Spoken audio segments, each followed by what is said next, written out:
आज की ये शानदार मूवी जिसका नाम है हलाला।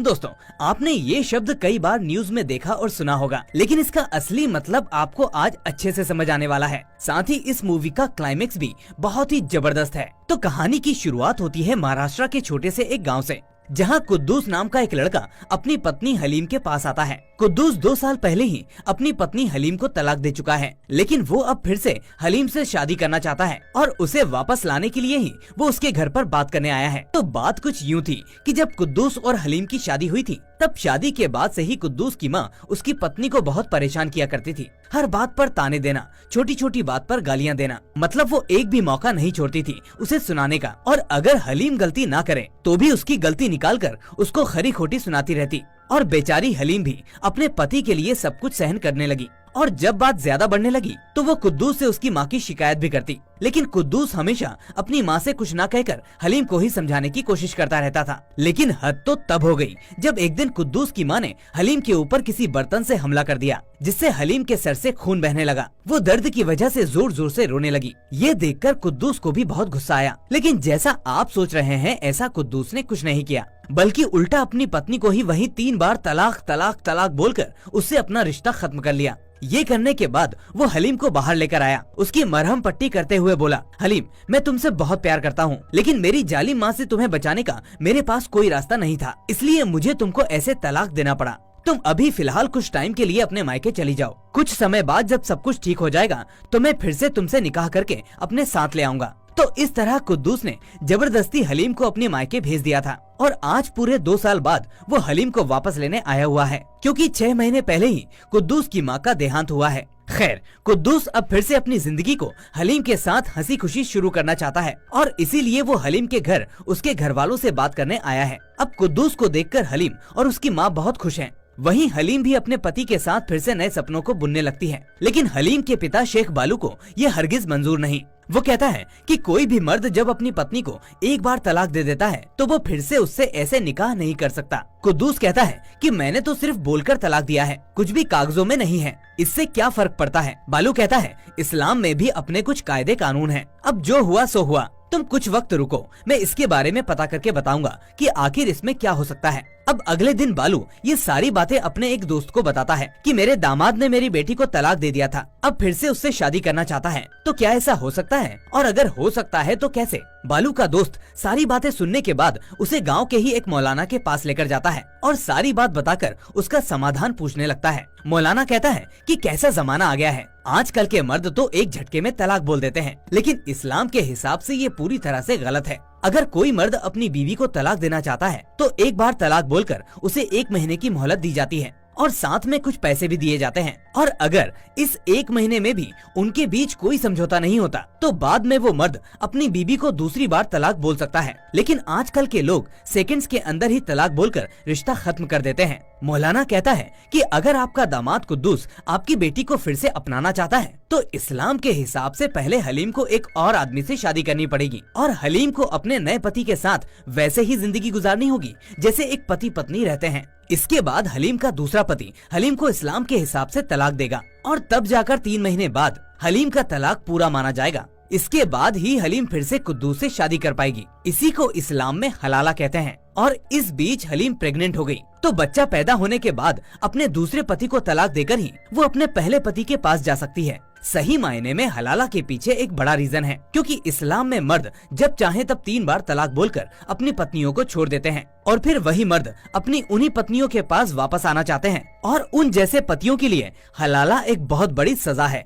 उधर पूरे गांव में ये बात आग की तरह फैल जाती है और सब आपस में यही चर्चा करते हैं कि क्या कुद्दूस हलीम से शादी कर पाएगा, क्या हलीम दूसरी शादी करेगी। वहीं बालू के घर गांव के कुछ बड़े बुजुर्ग इस बारे में बात करने के लिए आते हैं। यहाँ कुद्दूस को भी बुलाया जाता है और हलीम के पिता उसे सारी बात बताते हैं, जिसे सुनने के बाद कुद्दूस के तो होश ही उड़ जाते हैं। उसे ये हरगिज मंजूर नहीं था कि हलीम की शादी किसी और से हो, और ये सब सुनकर कुद्दूस की आंखों में आंसू आ जाते हैं, क्योंकि वो सच्चे दिल से हलीम से प्यार करता है। तभी गांव के कुछ लोग कुद्दूस से कहते हैं कि तब तो तुमने गर्मजोशी में इतना बड़ा फैसला ले लिया, हलीम को तलाक दे दिया। लेकिन मियाँ, हमारे इस्लाम में भी अपने कुछ नियम हैं और उसके हिसाब से अगर तुम फिर से हलीम को पाना चाहते हो तो हलीम को हलाला करना ही पड़ेगा, उसे फिर से शादी करनी पड़ेगी। ये सुनकर हलीम का पिता कहता है कि मैं फिर से अपनी बेटी की शादी नहीं कर सकता, मेरे पास इतने पैसे नहीं हैं, मेरी और भी 2 बेटियां हैं। ये सुनकर गांव वाले बालू को समझाते हुए कहते हैं कि तुम परेशान मत हो, इसके लिए हम तुम्हारी मदद करेंगे। इसी बीच हिम्मत करके कुद्दूस हलीम से पूछता है कि क्या तुम इस सब के लिए तैयार हो, क्या तुम्हें ये हलाला मंजूर है? हलीम रोते हुए कहती है कि मुझे इस सब के बारे में कुछ नहीं पता, मैं तो अंत में सिर्फ एक ही चीज चाहती हूँ और वो है आपके साथ हंसी खुशी जिंदगी बिताना। ये सुनकर कुद्दूस भी अब इसके लिए राजी हो जाता है। लेकिन कहानी यहीं खत्म नहीं होती। अब सबसे बड़ा सवाल ये था कि हलीम से शादी कौन करेगा, वो भी सिर्फ 3 महीने के लिए। सभी लोग अब इसके बारे में सोचने लगते हैं। वहीं अगले दिन कुद्दूस अपने एक दोस्त से बात करते हुए कहता है कि पता नहीं ऐसा लड़का कहाँ मिलेगा जो सिर्फ 3 महीने के लिए ये शादी कर सके। साथ ही वो कहता है कि अगर 3 महीने बाद भी उसने हलीम को तलाक नहीं दिया और हलीम भी उसे चाहने लगी तो इसके बाद तो मेरी पूरी जिंदगी बर्बाद हो जाएगी। मेरी एक गलती की वजह से मुझे आज ये सब देखना पड़ रहा है। तभी कुद्दूस का दोस्त उससे कहता है कि यार ऐसा मत सोचो, ऐसा कुछ नहीं होगा, हलीम भाभी भी तुमसे उतना ही प्यार करती हैं जितना तुम उनसे करते हो। उधर सभी लोग फिर से बालू के घर जाकर लड़के के बारे में पूछने लगते हैं, लेकिन बालू कहता है कि अभी तक उसे ऐसा कोई भी लड़का नहीं मिला है। तभी वहाँ बैठा सरपंच कहता है कि क्यों ना हम हलीम की शादी अपने मौलाना से कर दें,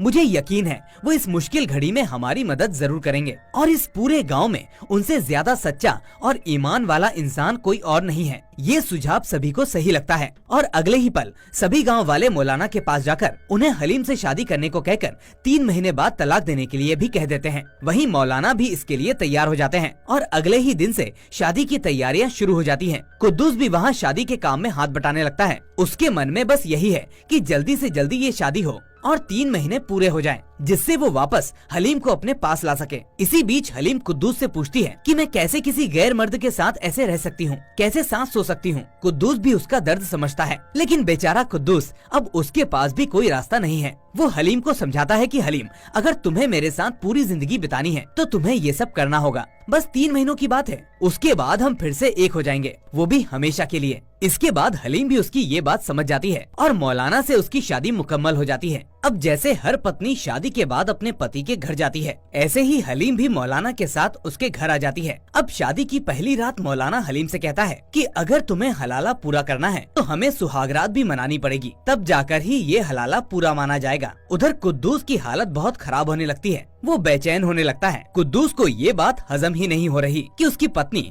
उसकी हलीम जिसे वो इतना ज्यादा प्यार करता है, वो आज किसी और के साथ रात बिता रही है। वहीं अगली सुबह मौलाना के घर एक काम करने वाली औरत आती है और हलीम से कहती है कि बेटी तुम फिक्र मत करो, मौलाना बहुत अच्छे आदमी हैं, वो तुम्हें कभी भी परेशान नहीं करेंगे। और ऐसे ही करते करते पूरा 1 महीना बीत जाएगा। अब रूल के हिसाब से 1 महीना पूरा होने पर एक औरत हलीम की प्रेगनेंसी चेक करने आती है और बाहर आकर सभी गांव वालों को बताती है कि हलीम प्रेग्नेंट नहीं है। ये सुनने के बाद मौलाना सभी गांव वालों के सामने हलीम को एक बार तलाक बोल देता है, जिसे सुनने के बाद कुद्दूस और हलीम एक दूसरे को देखकर बहुत खुश होते हैं, क्योंकि उन्होंने हलाला का एक पड़ाव पूरा कर लिया है और अब सिर्फ 2 महीने बाकी हैं। वहीं आगे हम मौलाना को देखते हैं, जो पति होने के सभी फर्ज अच्छे से निभा रहा होता है। हलीम को भी किसी चीज की जरूरत होने पर वो उसे पूरा कर देता है। वहीं हलीम, जो अभी कुछ समय पहले तक इस घर को एक जेल समझ रही थी, अब वो उसे अपना सा लगने लगा है, वो उसे पसंद आने लगा है। मौलाना का अपने प्रति ऐसा व्यवहार भी उसे मौलाना के बारे में सोचने के लिए मजबूर कर रहा है। वहीं पूरे गांव में मौलाना की सभी काफी इज्जत करते हैं, वो बहुत ही शरीफ और नेक दिल इंसान है। दूर दूर से लोग उनके पास अपनी समस्याओं का समाधान पूछने आते हैं। ये सभी बातें ना चाहते हुए भी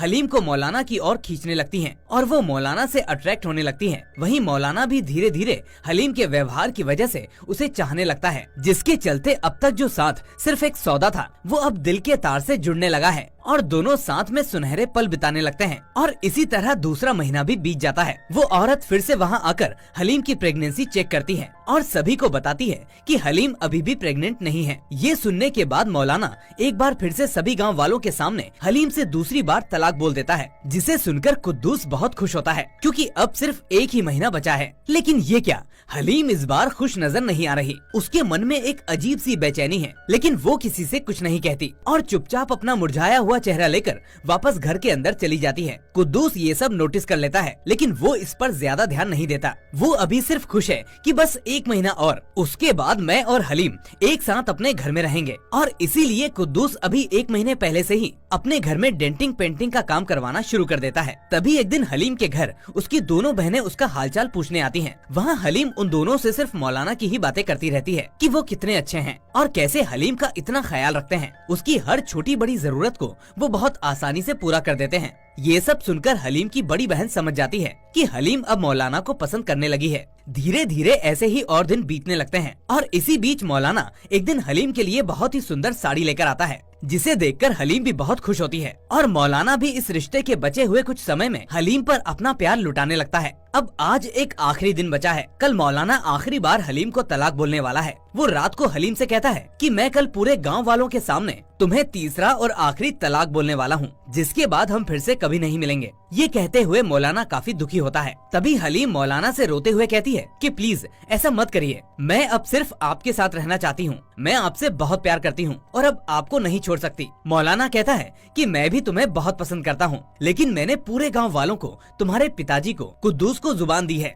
और चाहे कुछ हो जाए मैं अपनी जुबान से मुकर नहीं सकता। और अब आखिरी दिन आ जाता है जहां वो औरत एक बार फिर से हलीम की प्रेगनेंसी चेक करती है और पता चलता है कि इस बार भी हलीम प्रेग्नेंट नहीं है। ये सुनकर कुद्दूस बहुत खुश होता है और अब जैसे ही मौलाना दुखी मन से हलीम को तीसरी और आखिरी बार तलाक बोलने जाता है कि तभी हलीम मौलाना को ऐसा करने से रोक लेती है और चिल्लाते हुए कहती है कि मुझे ये तलाक मंजूर नहीं। हलीम के मुंह से ये सुनकर कुद्दूस और सभी गांव वाले एकदम से शॉक में आ जाते हैं कि हलीम ऐसा कैसे बोल सकती है। तब हलीम अपना दर्द सबके सामने बयां करती है और कहती है कि क्या आप सभी को नहीं लगता कि मेरे साथ अन्याय हो रहा है? क्या जब मेरी पहली शादी हुई तब किसी ने मुझसे पूछा कि मुझे वो शादी करनी है या नहीं? मैंने वो शादी कर ली, कुद्दूस को दिल से पति माना, लेकिन फिर कुद्दूस ने अपनी माँ से डरकर मुझे ऐसी हालत में अकेला छोड़ दिया और मेरी बिना मंजूरी लिए मुझे तलाक दे दिया, जो मुझे मंजूर नहीं था। और मेरी फिर से शादी की गई और सिर्फ आप लोगों की वजह से मैंने ये शादी की और फिर से बिना मुझसे पूछे एक बार फिर से मुझे इस शादी से बेदखल किया जा रहा है। ये किस तरह का इंसाफ है? जब पहली बार कुद्दूस मुझे लेने आया था,